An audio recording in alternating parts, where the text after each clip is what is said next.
नमस्कार साथियों, मैं बलबीर सिंह कौरव आज आपके सामने जीएस की श्रृंखला में विज्ञान विषय के अंतर्गत एक नया वीडियो लेकर हाजिर हुआ हूं, जिसमें इसके पूर्व जहां हमने पढ़ा था विज्ञान के भाग 4 होते हैं, भौतिक, रसायन और जीव विज्ञान।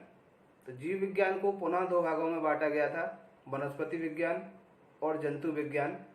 तो ये जो चौथे भाग को 2 भागों से मिलकर के बना हुआ है, बायोलॉजी को 2 भागों में तोड़ दिया है, उसी को लेकर के हम आज इंट्रोडक्शन ऑफ बायोलॉजी को लेकर के आए हैं। Introduction to biology means biology है क्या, किस तरह से बायोलॉजी के क्वेश्चंस हमारे विभिन्न प्रकार की प्रतियोगी परीक्षाओं में आते हैं, उनके ऊपर हम चर्चा करेंगे। तो बायोलॉजी क्या है, शब्द से ही प्रतीत होता है, जैसे बायोलॉजी या हिंदी में कहें हम जीव विज्ञान। तो सबसे पहले हम इसका शाब्दिक अर्थ देखते हैं कि बायोलॉजी है क्या, किसे हम कहते हैं बायोलॉजी। तो बायोलॉजी 2 ग्रीक शब्दों से मिलकर के बना हुआ है। पहला शब्द है इसमें बायोस एंड देन सेकेंड है लोजी, लोजी या लोगोस। तो बायोस का जो शाब्दिक अर्थ है, बायोस मीन्स लिविंग या हिंदी में कहें जीवन। दूसरा है लोजी या लोगोस का अर्थ होता है स्टडी या अध्ययन, अर्थात विज्ञान की वह शाखा जिसमें जीवधारियों का अध्ययन किया जाता है, क्या कहलाती है, बायोलॉजी कहलाती है। बायोलॉजी के अंतर्गत हम सजीवों का अध्ययन करते हैं, जो थिंग्स हमारी प्रकृति में होते हैं, living things and non living things.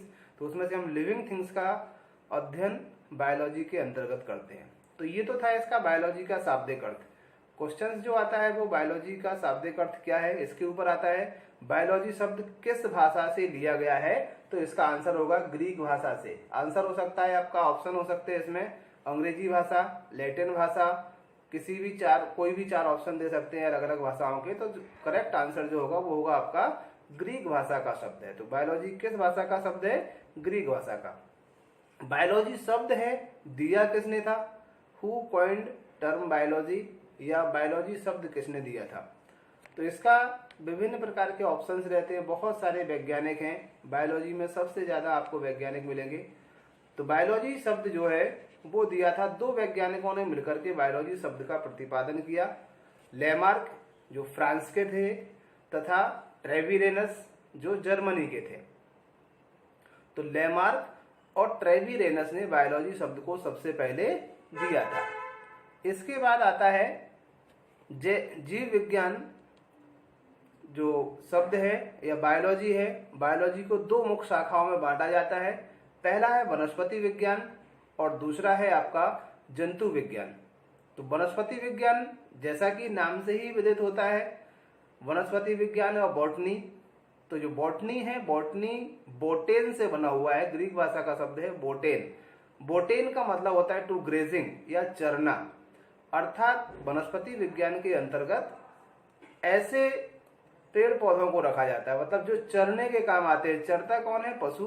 तो पशु किसको चरते हैं, पौधों को। अर्थात वनस्पति विज्ञान जीव विज्ञान की वह शाखा है जिसके अंतर्गत हम पेड़ पौधों का अध्ययन करते हैं। दूसरा है आपका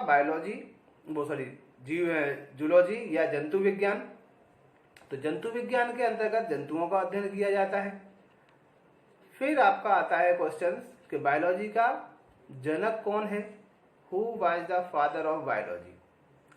तो बायोलॉजी का जनक या जीव विज्ञान का जनक कहा जाता है अरस्तु को। एरिस्टोटल ने सबसे पहले इसे वैज्ञानिकता के लिए सबसे ज्यादा प्रयास किए, क्रमबद्ध रूप से उसका अध्ययन किया। तो बायोलॉजी का जनक माना जाता है अरस्तु को। नेक्स्ट आपके हैं कि बायोलॉजी को 2 शाखाओं में बांटा गया है, एक वनस्पति विज्ञान और दूसरा जंतु विज्ञान। तो बायोलॉजी का जनक और जंतु विज्ञान का जनक, दोनों का ही जनक अरस्तु को माना जाता है। दूसरी इसकी जो शाखा है वो है वनस्पति विज्ञान। तो वनस्पति विज्ञान का जनक अरस्तु के ही शिष्य थे थियोफ्रेस्टस। उन थियोफ्रेस्टस को वनस्पति विज्ञान का जनक माना जाता है। इन्होंने अपनी पुस्तक हिस्टोरिया प्लांटेरम में लगभग 500 पेड़ पौधों का वर्णन किया था। इसी क्रमबद्ध रूप से विस्तृत अध्ययन किया, इसीलिए उन्हें वनस्पति विज्ञान का जनक माना जाता है। तो यहाँ हमने 3 जनक बहुत सारे हैं, इसको अपन आगे भी पढ़ेंगे। तो जो मेन जनक है, बायोलॉजी का जनक किसे कहा जाता है, जंतु विज्ञान का जनक किसे कहा जाता है और वनस्पति विज्ञान का जनक किसे कहा जाता है। 3 मेन क्वेश्चन ये आते हैं। वनस्पति विज्ञान का अध्ययन सबसे पहले किसने किया था या किस पुस्तक में इसका हमें डिस्क्रिप्शन देखने को मिलता है, वर्णन देखने को मिलता है। तो वनस्पति विज्ञान के लिए पुस्तक है हिस्टोरिया प्लांटेरम एंड जंतु विज्ञान का अध्ययन देखने के लिए है हिस्टोरिया एनिमेलिया। इनमें जो इनके जनक हैं उन्होंने ही लगभग 500 या 500 जंतु और 500 पौधों का अध्ययन किया था। इसे शॉर्ट में समरी के रूप में हम इस तरह से देख सकते हैं कि बायोलॉजी जो शब्द है वो 2 ग्रीक शब्दों से मिलकर के बना हुआ है, बायोज और लॉजी। इसी टाइप से किसने दिया था, ये दिया था लेमार्क और ट्रेविरेरस ने बायोलॉजी शब्द दिया था। इसकी 2 शाखाएं हैं, एक है आपकी बॉटनी और दूसरी है आपकी जूलॉजी। बॉटनी का जनक कौन है, थियोफ्रास्टस, जो हम पढ़ चुके हैं। जूलॉजी का जनक है एरिस्टोटल या अरस्तु। हिस्टोरिया प्लांटेरम इसकी पुस्तक है, हिस्टोरिया एनिमेलिया इसकी पुस्तक है। 500 प्लांट्स का वर्णन इसमें हुआ था, 500 प्लांट्स का वर्णन इसमें हुआ था। इस तरह से हम लोग शॉर्ट समरी बना सकते हैं जो कि हमारे एग्जाम के टाइम पर काफी कारगर या उपयोगी सिद्ध होगी। तो ये था जनरल इंट्रोडक्शन बायोलॉजी का। अब बायोलॉजी में हम सजीवों का अध्ययन करते हैं। तो सजीव है क्या, सजीवों के कौन कौन से लक्षण होते हैं तो हम उन्हें सजीव मानेंगे। प्रकृति में अगर हम विभिन्न प्रकार की वस्तुओं को देखें तो सामान्य रूप से हम कहते हैं सजीव और निर्जीव, लिविंग थिंग्स और नॉन लिविंग थिंग्स।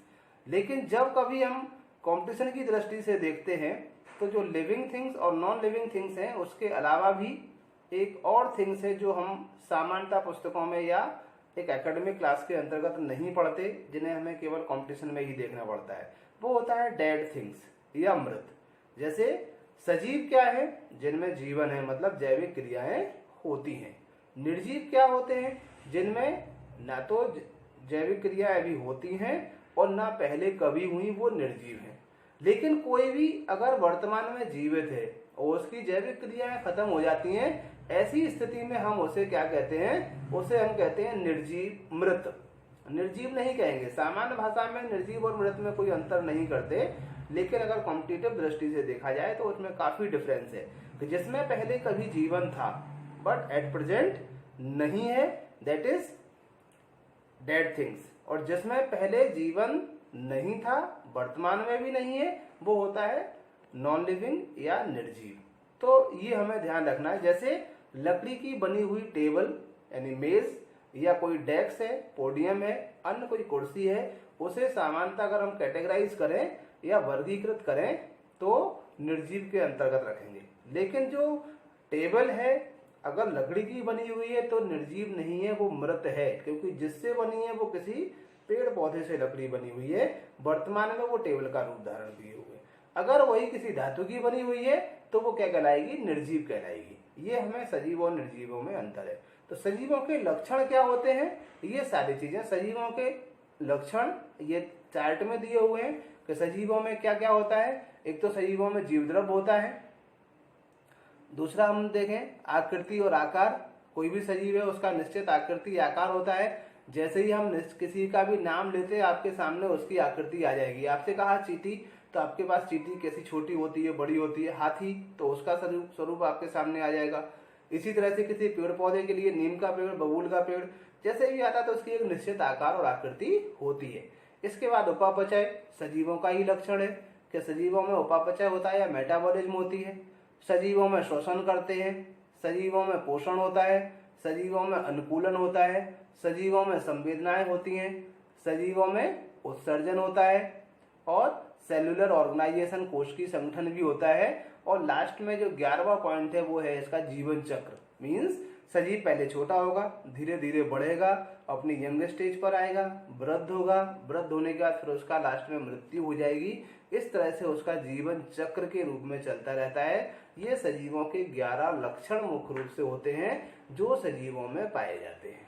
ठीक है, तो नेक्स्ट आगे हम देखते हैं जो क्वेश्चंस आपके आते हैं, जीव विज्ञान की विभिन्न शाखाओं के जनक। जैसे अभी अपन जनक की या फादर्स की बात स्टार्टिंग में कर रहे थे, शुरुआत में कर रहे थे कि बायोलॉजी का जनक कौन है, तो बायोलॉजी का जनक अरस्तु हैं। जीव विज्ञान का जनक कौन है, उसके भी जीव विज्ञान के जनक भी अरस्तु हैं। वनस्पति विज्ञान के जनक कौन है, वनस्पति विज्ञान के जनक थियोफ्रेस्टस हैं। इसी टाइप से बहुत सारी शाखाएं हैं, शाखाओं का भी अभी आगे अपन देखेंगे, उनको भी अध्ययन करेंगे। तो जो विभिन्न प्रकार की शाखाएं हैं उनके मेन जनक क्या है, 3 तो हमें वो पढ़ना है, सबसे इंपॉर्टेंट है। 80% पॉसिबिलिटी रहती है उन्हीं 3 में से आने की।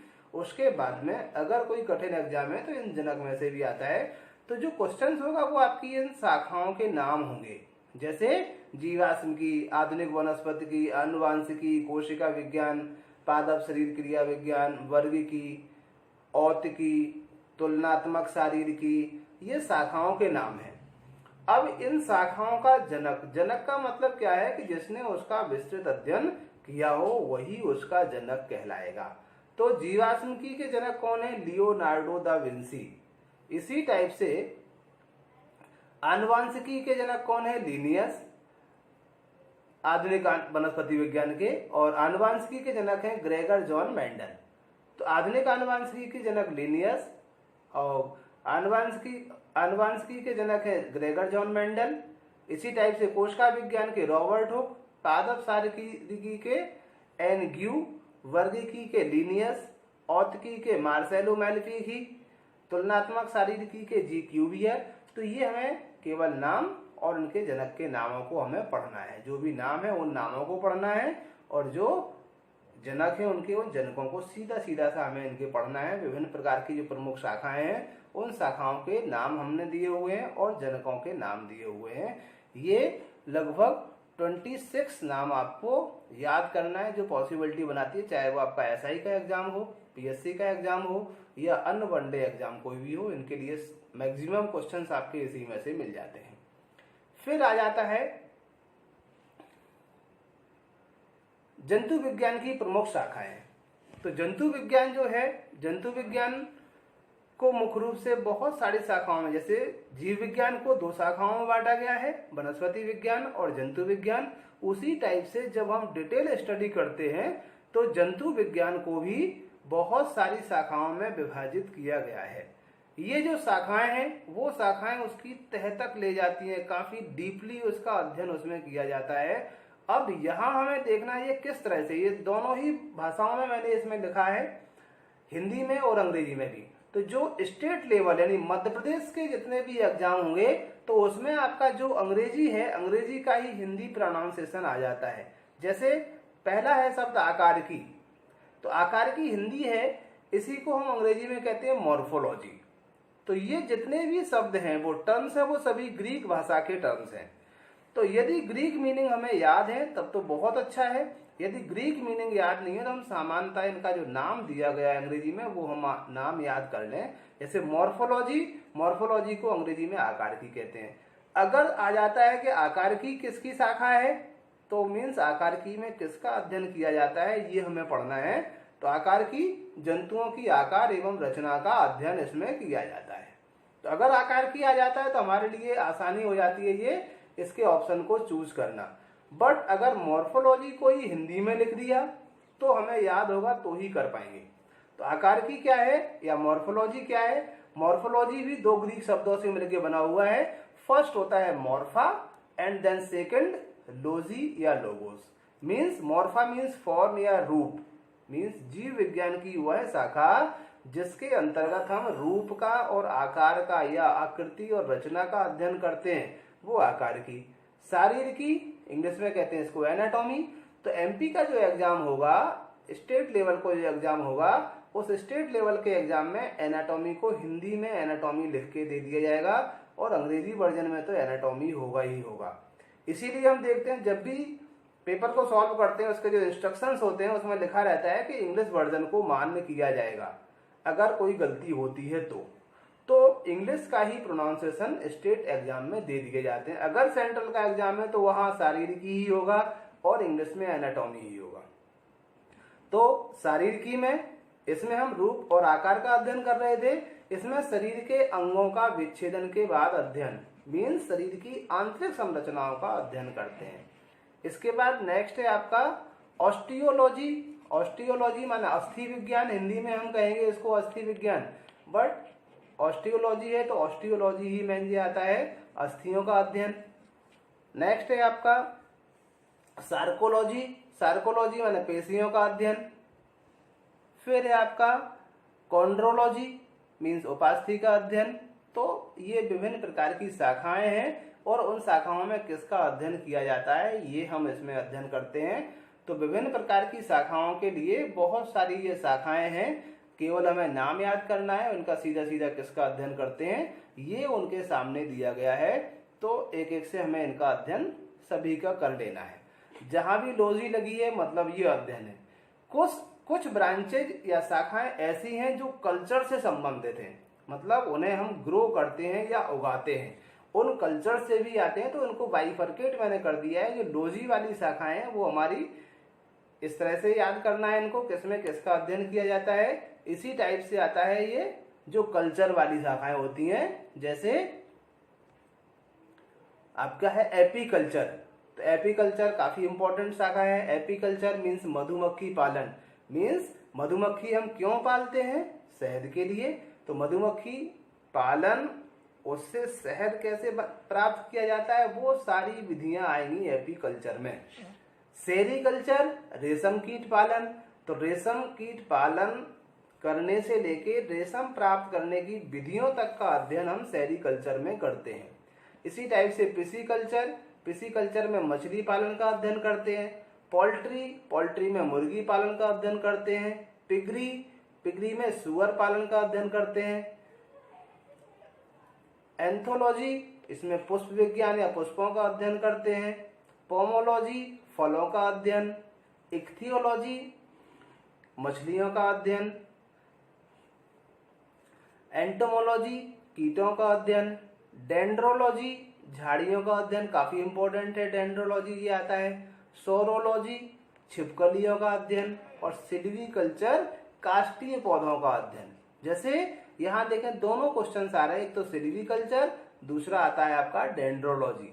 तो जो झाड़ियों का अध्ययन और काष्ठीय पौधों का, झाड़ी जो हम देखते हैं श्रब्स, जिसमें झाड़ जैसे होते हैं, पतले पतले होते हैं, इनमें कोई काष्ठ नहीं होता है, कोई लकड़ी प्राप्त नहीं होती है, उसे अपन झाड़ी कहते हैं। जैसे गुलाब का पेड़ है जो हमारे चारों तरफ की कोई बारिक बनाई जाती है किसी ग्राउंड के अंतर्गत, वो भी झाड़ी होती है। तो उसका अध्ययन हम किसमें करते हैं, डेंड्रोलॉजी में करते हैं। सिल्वीकल्चर में काष्ठीय पौधे जिससे अपन फर्नीचर की लकड़ी प्राप्त कर सकते हैं, वो सारी चीजें हमारी किसमें आती हैं, इसमें ये सिल्वीकल्चर में आती हैं। तो ये बहुत सारी शाखाएं हैं, इन शाखाओं में से एक ना एक क्वेश्चन आपका आता है। मोस्ट इम्पॉर्टेंट टॉपिक है ये किसके लिए, एसआई के लिए और पीएससी के लिए। इंट्रोडक्शन से एसआई और पीएससी में मैक्सिमम, एसआई में तो आते ही आते हैं, 101% क्वेश्चन इसमें से बनते हैं। बाकी पीएससी प्री के लिए भी काफी इंपॉर्टेंट टॉपिक है ये। तो ये हमारा था इंट्रोडक्शन टू बायोलॉजी, ठीक है। इसके बाद जो नेक्स्ट होगा हमारा बायोलॉजी में जंतु विज्ञान और वनस्पति विज्ञान को बाइफरकेट करके टॉपिक बाय टॉपिक हम प्रत्येक वीडियो में आपके सामने लेके आएंगे और topic by topic upon clear करेंगे। जिसको इसकी पीडीएफ चाहिए, पीडीएफ के लिए कमेंट बॉक्स में कमेंट कर सकते हैं। अगर अभी तक आपने चैनल सब्सक्राइब नहीं किया है तो चैनल को सब्सक्राइब करें और आगे के वीडियो समय पर मिल सकें, इसके लिए बेल आइकन को प्रेस करना ना भूलें। मेरे चैनल का नाम है GS by Gaurav sir. Thank you, बहुत बहुत धन्यवाद।